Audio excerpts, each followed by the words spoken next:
Hello everyone, Jak Syn here on behalf of Fiend.com and Future Daze, and today we're sitting with Dave Batts of Release the Bats, Element, and Peeling Grey. How you doing today, Dave? Hey everybody, I'm doing really well. Thank you very much. I see you have your quarantine bandana on. That's right. I'm taking part in flattening the curve. I guess we don't need it right now though, since we are online. So let's do that. Well, taking precautions is the best thing right now. And it's so great to be able to be here with you and to interview today. So let's get into it. Are you ready? Yeah, that's great. Let's do it. What would you say is your top 3 moments performing live? Wow, top 3 moments performing live. That's really hard to say. Ones that pop into my mind. We did a gig with as Peeling Grey years ago, just a couple years ago in Germany, in Leipzig. We played the Cure party during WGT, and it was really great. We did a couple of Cure covers, but we did a cover of Forest, a Forest by the Cure, and it was a really great moment. The room was 110 degrees Fahrenheit. Honest to God, it was 110 degrees Fahrenheit. But we still pulled through the whole show. But we ended with a Forest by the Cure. It's actually on YouTube if you want to look it up. Peeling Grey, a Forest by the Cure. But that sticks out a lot. It was just such a great show. But there's so many other shows before that. My God, you can go back to the '90s with STG, and we toured the East Coast, and there's just so many. Element, the many shows with Element. My God, I don't know the top 3. I couldn't even tell you the top 3. Isn't that weird? That's not weird at all. I mean, when you've had as many experiences as you had, I'm sure that the top 3 is kind of hard to get to, right? Another one though was at the Sunset Junction Fair in Hollywood back in late '90s. Yeah. And there was a sea of people. I mean, just an endless sea of people. There's probably 300 people there in front to see us at the show. It was during the day. It was about 5 o'clock in the afternoon. Sun was setting. We all had sunglasses on, and I had parked my car. I double parked my car behind the stage, and just before we were supposed to go on, security came up and said, "Man, you have to move your car." I'm like, "Wait, I'm about to go on in just a couple of minutes. What are you talking about?" Anyhow, I had to run off stage and go move my car. It was ridiculous. I ran back on stage just in time to pick up my guitar and start playing in front of an endless sea of people. It must have been, 70,000 people in front of us, all down Sunset Boulevard. It was a remarkable gig. And it was a lot like those old '80s videos you see of bands that play these big arenas, and in the daytime there's a fog machine, all this sort of stuff. It was really cool. But it was out in public, right there in the middle of Sunset Boulevard. That sounds amazing. Thank you for sharing that with us. What would you say is your favorite album/EP that you've ever worked on? My favorite? Well, there's no favorites, but I tell you what though, if you want to go back in time, back when we recorded No Longer Human, the STG, Screaming to God, our old band, was it 1993, 92, 93. And it was my first time in a real studio, first time with a real producer. And that was really cool. I smoked pot in there. It was like my second time probably smoking pot. That was funny in the studio, just like rock and rollers do, But that was a really great album to put together. We got to experiment with all kinds of different ways of sounds and amplifiers, different rooms, things like that. And at the time, I just took advantage of it and rolled with it. But now I look back at it, it was a really cool experimental moment that we had. But the most recent one was Peeling Grey. We got to go to a really great studio in the Valley and work with Rocker Meadows and James Hazley. And I'm a big fan of James Hazley, his work and stuff he's done, and got to work hand in hand with these guys and put together the Peeling Grey album, Skies Falling. And also, but another favorite of mine was when we did the Element EP, a Wonderful Night for an Evening. We recorded that in Ed Korn's kitchen in East LA. That was another good one. If you knew the story about the kitchen, it make a lot of sense. He had this big apartment, and the kitchen and the living room kind of blend together. But his whole recording studio was in the kitchen. We got to record all these songs inside of a kitchen, basically. And that was an EP we put out called A Wonderful Night for an Evening. That was cool. Back in 2011, I think that was. I mean, I would have loved to have seen that setup. I'm pretty sure that was pretty different for you. It was. It was, but it made complete sense. If you were there, it made complete sense. That's nothing we never did before as we're kids, you know, recording in our houses, in our bedrooms, our garages, things like that. It was just a kitchen, which is weird, you know. But while Shane was singing and Ed was playing guitar, you know, I'm doing the dishes with Doug. You know, that was funny. What was the drive behind getting you into making music and performing live? Chicks. You know what it was? It was growing up on rock and roll, basically. You know, as a child, a small child, 5, 6, 7 years old, I was into Kiss, things like that. And who wouldn't want to be Kiss? I mean, come on, you kidding me? And later, like I was a little older, 8, 9, 10, Led Zeppelin, Rush, bands like that came into play. And you know, I had a lot of mirror time with tennis rackets, stuff like that. But I always wanted to be in a rock and roll band. You know, I always wanted to be rock and roll, and I did, and I have been for a long time. But that was it. It was just a childhood dream of being in bands that I always wanted to be in, like those old rock and roll bands of the '70s. That's what I wanted to do. But it wasn't until the late '70s, early '80s, stuff like that. New wave happened, and you know, and everything else that molded me. But as a child, it was all about you know, those bands and wanting to be those bands at the time. And that was what it was. I couldn't concentrate in school. You kidding me? School, homework. I have records to listen to. I got the new Rush record, 2112. Come on over and listen to it. You know, that's what I wanted to do.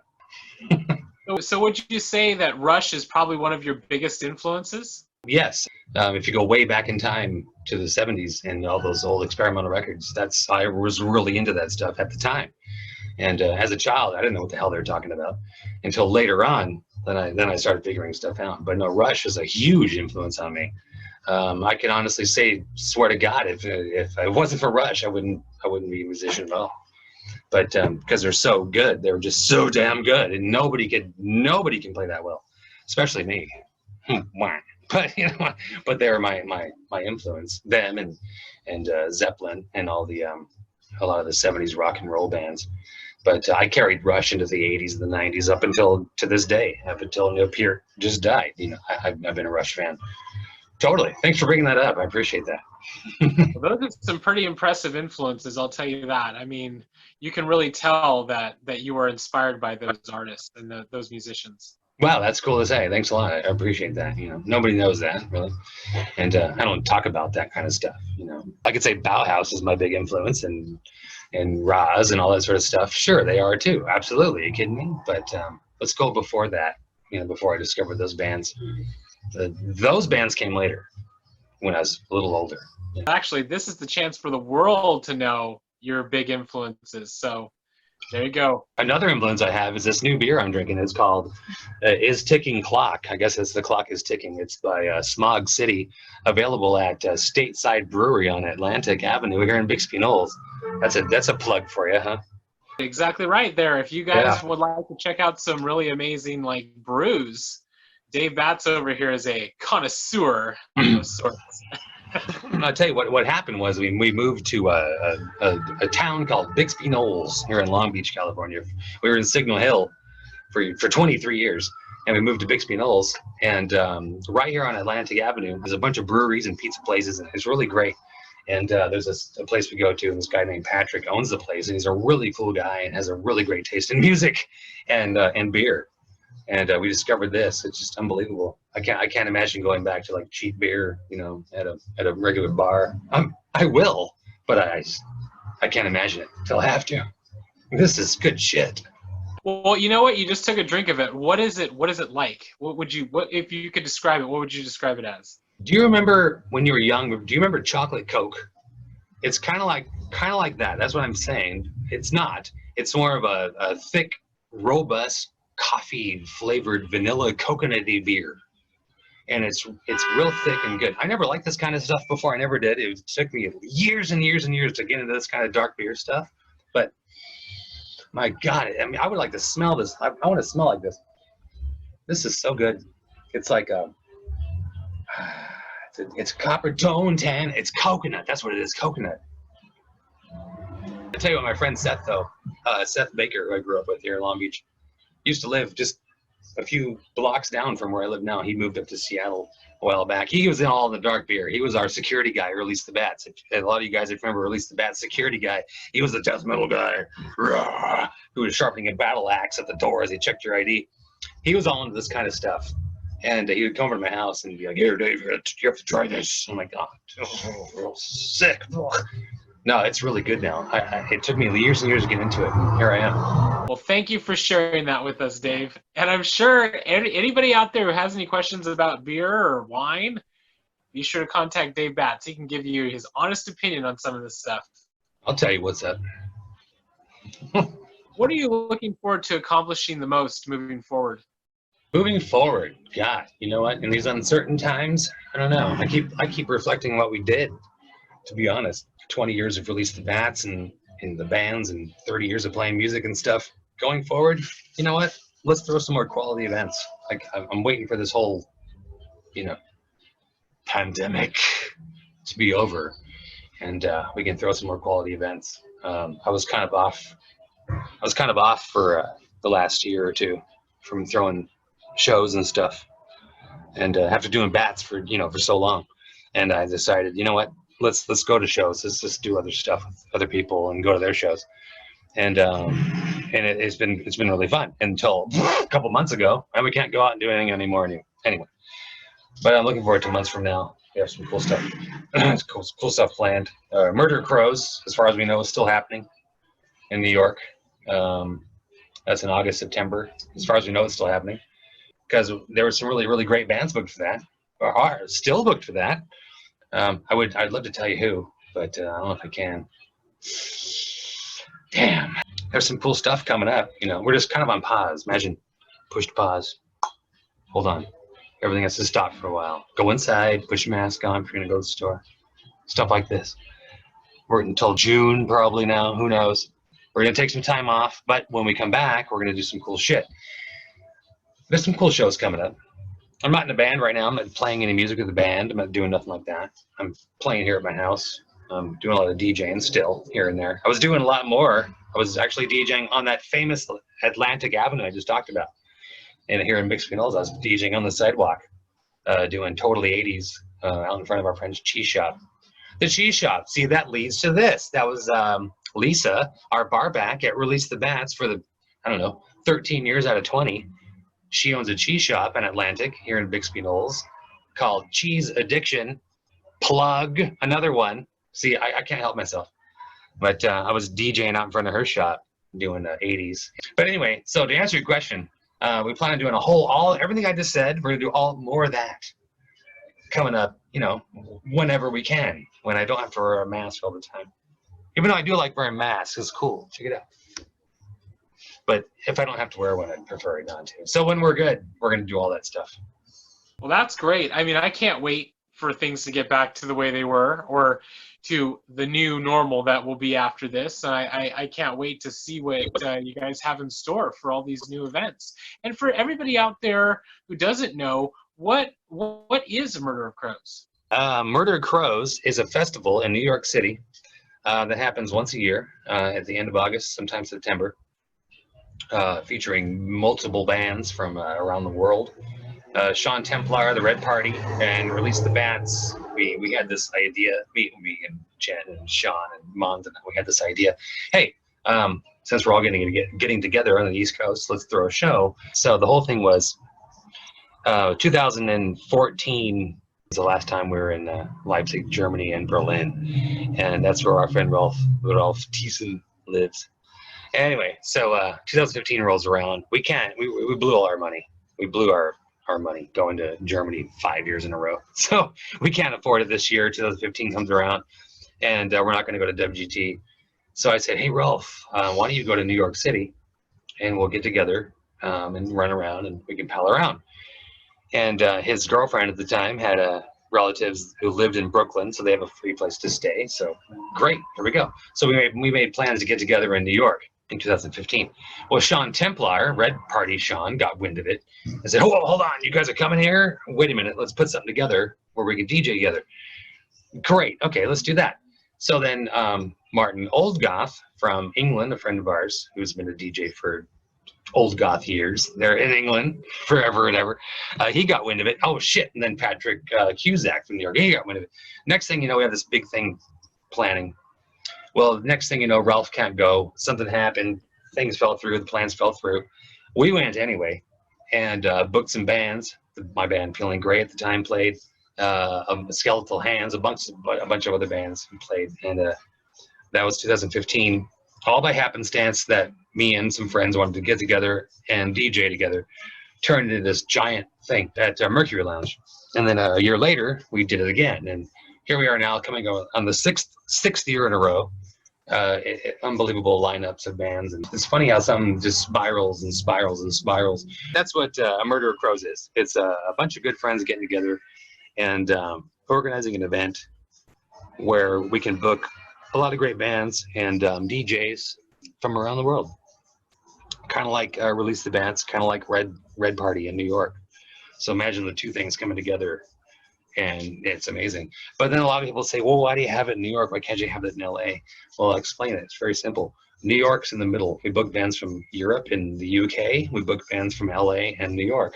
So New York's in the middle. That's just how it is. Sorry, folks. If you want to go to Murder Crows, you have to go to New York City. That's how it is. Sorry. Okay, sorry. It wouldn't be a Murder of Crows in LA. It'd be a murder of seagulls. And now for everybody out there, if you want to check this festival out, remember to take a look at Murder of Crows Festival. It's in New York City, and the next one is planned for when? Labor Day weekend. Labor Day weekend. That's when it's planned. Tentatively. I mean, it is. It still is. Let's just hope it is. Hope it's going to happen. I'm sure it will, right? It's going to happen, right? Come on, right? Well, only time will tell, but I'm hopeful. I'm hopeful that it will go down because I'm looking forward to heading back to New York City and going to this amazing event. So everybody out there, be sure to check out our Murder of Crows Festival. And if you can, get your tickets and mark your calendars because it's going down. You know what's funny? You know what's funny about, we're talking about New York City then. The first time we did Murder of Crows, this is real. The first time we did Murder of Crows, pizza on the street was 99 cents. Okay. Now, the last time we did Murder of Crows, which was just last year, it was $3.99. So now that same slice of pizza, which was 99 cents in 2015, is now $3.99. So it's a 99-cent piece of pizza for $3.99. That's fucked up. Well, you know, prices change, supply and demand, right? Fucking tourists. What positive message would you give your fans out there? My positive message to my fans out there, I would say just this. Just keep going. Just keep doing what you're doing. Don't stop doing what you're doing. Even if it feels stupid, it's not. If you draw something, if you create something, you paint something, mold something, write something, don't throw it away. Don't throw it in the trash. Keep that. Even if it's stupid, if you're like, oh, this is stupid. Hold on. Put that away. Just put it away. Fold it up. Put that away. I guarantee you what's going to happen is a week, year, 2 weeks, a month, 5 years later, you're going to bust that out and say, hey, that's kind of cool. I do it all the time. Because somebody told me the same thing a long time ago. Don't throw it away, no matter how stupid it is. If it's a song, a lyric, a drawing. I told my daughter this a long time ago. Akasha would draw stuff and paint stuff. Oh, this is stupid. And throw it away. Whoa, what are you doing? Don't do that. It's your first draft. It's fine. You want to keep that for later on. I think she listened. So I always said this, people. You're doing a club. Keep trying. If it doesn't work, it fails. Did it really fail? What did you lose? What did you lose? Opportunity, a night. People can make fun of you, they can poke fun of you. Hey, look, your club sucked. You fucking suck. No, they're not going to do that. Try again. The worst that'll happen is nothing will happen. That's the worst that's going to happen. You got a band, whatever you got, just keep trying. That's all there is to it. Because something's going to happen later on. Someone's going to pick something up, and it's going to be pretty cool. And even if it's just yourself, even if it's just for you, later on, years later on, you can look back on something and go, hey, that's pretty cool. You know why? Because Dave Batts said, don't throw it away. And you didn't. Those are wise words from Dave Batts, everybody. Just keep on going, keep doing it, keep trying and making things work. Don't throw away the first thing that you've done. It is your draft. It is your first draft, and there will be many more drafts after that. On behalf of us here at tourfiend.com and Future Daze, we thank you for taking the time to sit with us and do this interview, Dave Batts. We really appreciate it. Hey, right. To everybody else out there, thank you for tuning in. We hope you guys all have a great rest of your week. And don't forget to like and subscribe to our YouTube channel and stay up to date on all of our new videos in our artist interview section. We hope to see you guys very soon. Thank you again, Dave Batts. See ya.